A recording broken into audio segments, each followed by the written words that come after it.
আসসালামু আলাইকুম। আসছে কুরবানি। সকলকে জানাচ্ছি ঈদ মোবারক। ঈদের আগের দিন আমরা মসলা করে কিভাবে কাজ কমে রাখতে পারি সেই প্রসেসিং আজকে আমি আপনাদেরকে খুব সহজে করে দেখাবো। মসলা বানানো ভালো লাগলে অবশ্যই চ্যানেলটা সাবস্ক্রাইব করবেন। ফেসবুক থেকে দেখলে পেজটি ফলো করে রাখবেন। প্রথমে আমি রসুন ছিলে দেখাচ্ছি, মানে রসুন ব্লেন্ড করে দেখাবো। আমি এখানে দেশি রসুন নিয়েছি। দেশি রসুনগুলো খুব সহজে কিভাবে পরিষ্কার করা যায় সেটা দেখাচ্ছি। আমি রসুনের ফলগুলাকে এভাবে বটি দিয়ে একটা একটা করে ছড়িয়ে নেব। আমি এভাবে সব রসুনগুলাকে ছড়িয়ে নিচ্ছি। আর ঈদের আগে যেহেতু আমাদের সবার কম বেশি কাজ থাকে, আর কুরবানি ঈদ বলে কথা, আমরা যদি এভাবে মশলা করে রাখি তাহলে আমাদের কাজ দ্রুত হয়ে যায়, কাজটা অনেকটা কমে আসে। আমি রসুনের খোসাগুলোকে ফেলে এরকম নর্মাল পানি দিয়ে ভিজে রেখে দেবো 4 ঘন্টার জন্য। আমি এভাবে রসুনগুলো সব ঝরিয়ে পানিতে ডুবে রেখে দিলাম। আর এভাবে একটা প্লেট দিয়ে ঢেকে দিচ্ছি। আমি 4 ঘন্টা পর ঢাকনাটা উঠে দেখাচ্ছি। দেখেন আমার রসুনটা খুব সুন্দরভাবে ভিজে গেছে। আমি এভাবে হাতের আঙ্গুল দিয়ে রসুনগুলোকে ছিলে নিচ্ছি। যেহেতু পানিতে ভিজে আছে রসুনটা একেবারে সফট থাকে, এভাবে হাত দিয়ে ছিলে হাতের নখ কিন্তু ব্যথা হবে না। আমি এভাবে সব রসুনগুলোকে ছিলে নেব। আমার রসুনগুলা ছিলা হয়ে গেছে। আমি এখন এরকম একটা সাদা পলিতে ঢুকে দিচ্ছি। আর ঢুকে আমি ডিপে রেখে দেবো 48 ঘন্টার জন্য, তাহলে দ্রুত সবভাবে ব্লেন্ড করা যাবে। আমি এভাবে ডিপ ফ্রিজে রেখে দিলাম। আমি আপনাকে 48 ঘন্টা পর বের করে দেখাচ্ছি। আমি একসাথেই কিন্তু আদা রসুন পেঁয়াজ ছিলে নিয়েছি।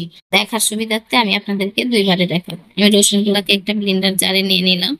তারপরে দিয়ে দিচ্ছি লবণ। লবণটা দেওয়া হলে কি হয় যে আপনার রসুন ব্লেন্ড করে রাখা দীর্ঘদিন ভালো থাকবে।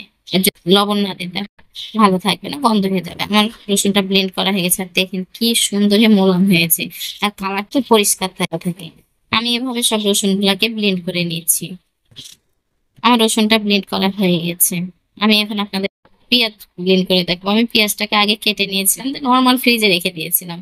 এখন একটা ব্লেন্ডার জারে নিয়ে নিয়েছি আর দিয়ে দিচ্ছি লবণ। আর অবশ্যই একটু লবণটা বেশি দিবেন, কারণ পেঁয়াজটা গন্ধ হয়ে যায়। লবণ যদি একটু বেশি দেন তাহলে পরে পেঁয়াজটা গন্ধ হবে না। আর অবশ্যই একটু পানি দেবেন, ব্লেন্ডার জারে ব্লেন্ড করা যাবে না। দেখেন আমার পেঁয়াজটাও ব্লেন্ড করা হয়েছে, কতটা মোলায়েম হয়েছে।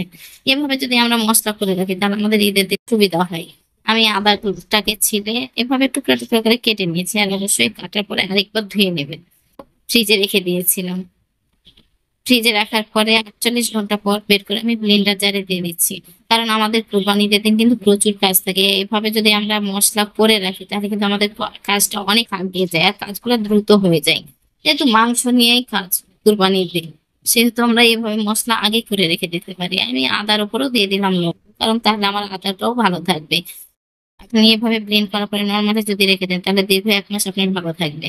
আমি আদাটাকেও এভাবে ব্লেন্ড করে নিলাম। যেহেতু আমার ভিডিওটা লং হয়ে যাচ্ছে এজন্য আমি আপনাদেরকে শর্টকাট করে দেখাচ্ছি। আর অবশ্যই এরকম একটা মোকালা জারে নেবেন, মুখ লাগিয়ে রাখবেন, নাহলে কিন্তু আদা রসুনের যে গন্ধ একটার সাথে আরেকটা লেগে যদি এক্সট্রা কোনো খাবার থাকে তাহলে গন্ধ হয়ে যাবে। আমি সেম ভাবে আদাগুলাকে ব্লেন্ড করে নিলাম। আমার আদাটাও ব্লেন্ড করা হয়ে গেল। আমি সব আদাগুলাকে এভাবে ব্লেন্ড করে নিলাম। আমি এখন ধনিয়া গুঁড়া করে দেখাচ্ছি। আমি সিএম ব্লেন্ডারটাকে ধুয়ে কিন্তু শুকনাতে দিয়ে দিয়েছি, কারণ যদি ওটা ভেজা থাকে তাহলে কিন্তু আপনার গুঁড়া হবে না, একটা ভেজা ভেজা হয়ে যাবে। আর এভাবে যদি আপনি গুঁড়া করে রাখেন তাহলে বছর ধরে ভালো থাকবে। চুলার পর প্যান বসিয়ে দিয়েছিলাম। আমার প্যানটা যখন ভালোভাবে গরম হয়েছে তখন আমি ধনিয়াটাকে ঢেলে এভাবে নেড়ে চেড়ে ভেজে নিচ্ছি। যখন দেখবেন যে লাল লাল ভাবে ভাজা হয়ে গেছে আর প্যান থেকে পটপট করে ফুটছে, তখন ধনিয়াটা ভাজা হয়ে যাবে। আমার ধনিয়াটা ভাজা হয়ে গেছে, কালারটা দেখেই বুঝতে পারছেন। আমি এরকম একটা ডিক্সে ঢেলে নিয়েছিলাম যেন দ্রুত ঠান্ডা হয়ে যায়। আর জারটাও ততক্ষণ আমার শুকিয়ে গেছে। আমি এখন ধনিয়াটাকে দিয়ে নিলাম। আমি ধনিয়াটাকে দেওয়ার পরে গুঁড়া করে নিচ্ছি। আমি আগে কিন্তু একটু গুঁড়া করে নিয়েছিলাম, আপনাদের দেখার সুবিধার্থে আমি আরেকবার দেখে দিই।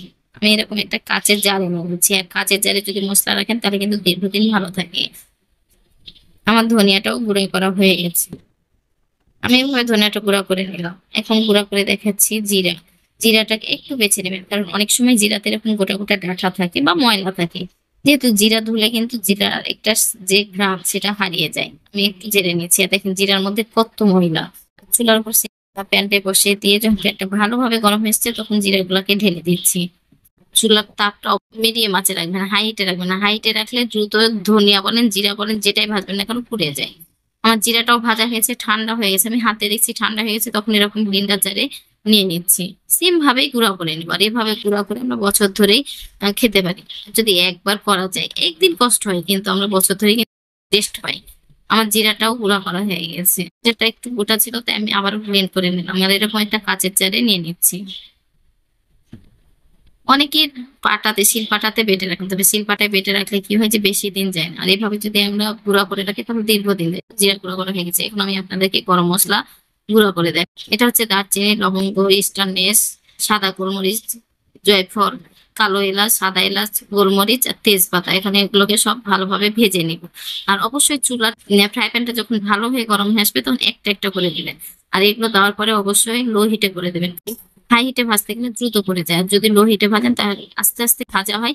আর এটা ঘ্রাণটাও সুন্দর আসে, পুড়ে যায় না, কালারটাও সুন্দর হয়। যদি আপনার গরম মশলাগুলো পুড়ে যায় তাহলে মাংসের কালার তো নষ্ট হয়ে যাবে।